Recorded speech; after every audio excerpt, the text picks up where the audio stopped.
लोकसभा चुनाव 2024 को लेकर बीजेपी अपना सियासी दोस्तों का कुनबा बढ़ाने में लग गई है। इधर महागठबंधन में पीएम पद को लेकर सियासी संग्राम चल रहा है। हालांकि बिहार के सीएम नीतीश कुमार महागठबंधन के बंधन को बचाने की अपनी कोशिश में लगे हैं। यही कारण था कि उन्होंने मंच से कांग्रेस के सीनियर नेता सलमान खुर्शीद के सामने कहा कि कांग्रेस नेतृत्व को मनाइए कि विपक्षी एकता के सवाल पर जल्द से जल्द पहल करे। हम सभी कांग्रेस की ओर टकटकी लगाकर देख रहे हैं। सीपीआई की ओर से पटना में आयोजित कार्यक्रम में सीएम नीतीश कुमार ने ये तमाम बातें कही। सीएम नीतीश कुमार के इस अपील के बाद बिहार में सियासी हलचलें तेज हो गई और राजनीतिक पंडित नीतीश कुमार की इस अपील की अपनी अपनी तरह से व्याख्या करने लग गए। कुछ लोगों का कहना है कि बीजेपी के खिलाफ विपक्षी एकता की जो भी कोशिशें हो रही है उससे कोई सार्थक परिणाम सामने नहीं आए हैं। इससे साफ है कि विपक्षी एकता में अभी भी कई पेंच फंसे हैं। कांग्रेस ने नीतीश की अपील पर बीजेपी ने तंज कसते हुए कहा कि महागठबंधन में कुछ भी ठीक नहीं है। नीतीश कुमार के अपने आरसीपी सिंह और उपेंद्र कुशवाहा ने ही उनका साथ छोड़ दिया है। सीएम पद को लेकर महागठबंधन में बवाल मच गया है। नीतीश कुमार को कांग्रेस भी अब भाव नहीं दे रही है। वो कांग्रेस से चाहे जितनी चिरौड़ी कर ले, कांग्रेस नीतीश कुमार को आई लव यू नहीं कहने वाली है। बीजेपी नेता और बिहार के पूर्व स्वास्थ्य मंत्री मंगल पांडे कहते हैं कि बीजेपी के खिलाफ विपक्षी एकजुटता सिर्फ अखबारों में दिखता है, जमीन पर कहीं नजर नहीं आता है। मंगल पांडे आगे कहते हैं कि कांग्रेस की कोशिश है कि वह अपने मन मुताबिक पार्टियों के साथ गठबंधन करे, क्योंकि कई राज्यों में विपक्षी पार्टियों में एक मत नहीं है। यह अलग बात है कि बिहार के महागठबंधन के नेता नीतीश कुमार समेत तमाम बीजेपी विरोधी दलों के नेता कांग्रेस की ओर टकटकी लगाए हुए हैं, लेकिन कांग्रेस इन दलों को ज्यादा तरजीह देने के मूड में नहीं है। नीतीश कुमार ने राहुल और सोनिया गांधी के बाद कांग्रेस नेता सलमान खुर्शीद से कहा कि कांग्रेस नेतृत्व को मनाइए, विपक्षी एकता के सवाल पर जल्दी पहल कीजिए।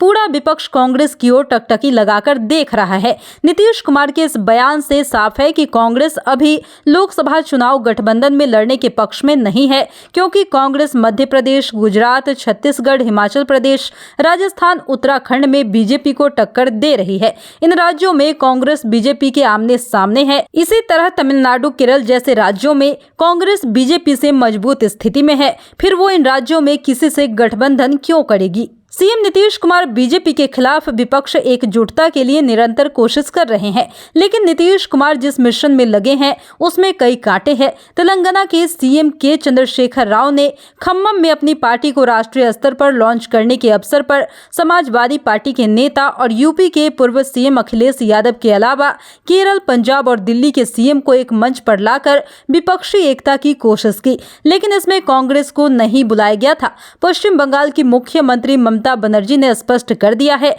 कि कांग्रेस रहित विपक्षी एकजुटता से भी बीजेपी को परास्त किया जा सकता है, क्योंकि ममता जानती हैं कि पश्चिम बंगाल में किसी तरह से ग्रैंड अलायंस का कोई खास असर नहीं पड़ने वाला है। कांग्रेस, जदयू समेत तमाम विपक्षी दल 2024 लोकसभा चुनाव एक साथ मिलकर लड़ने की तैयारी कर रहे हैं, लेकिन विपक्ष से पीएम पद का चेहरा कौन होगा, इस पर अभी भी संशय बरकरार है। कांग्रेस नेता सलमान खुर्शीद ने कहा कि विपक्षी एकता में सबसे बड़ी बाधा आई लव यू का है। दरअसल भाकपा माले के राष्ट्रीय अधिवेशन में नीतीश कुमार की अपील पर कांग्रेस नेता सलमान खुर्शीद ने कहा कि नीतीश कुमार ने बिहार में जो काम किया है उस मॉडल की हर जगह पर चर्चाएं होनी चाहिए। इसके साथ ही उन्होंने कहा कि हम भी वही चाहते हैं जो आप चाहते हैं। मामला बस इतना है कि पहले आई लव यू कौन बोलेगा। कांग्रेस के राष्ट्रीय अध्यक्ष मल्लिकार्जुन खड़गे ने विपक्ष के साझा प्रधानमंत्री उम्मीदवार से साफ इनकार करते हुए कहा कि प्रधानमंत्री का उम्मीदवार कांग्रेस का ही होगा।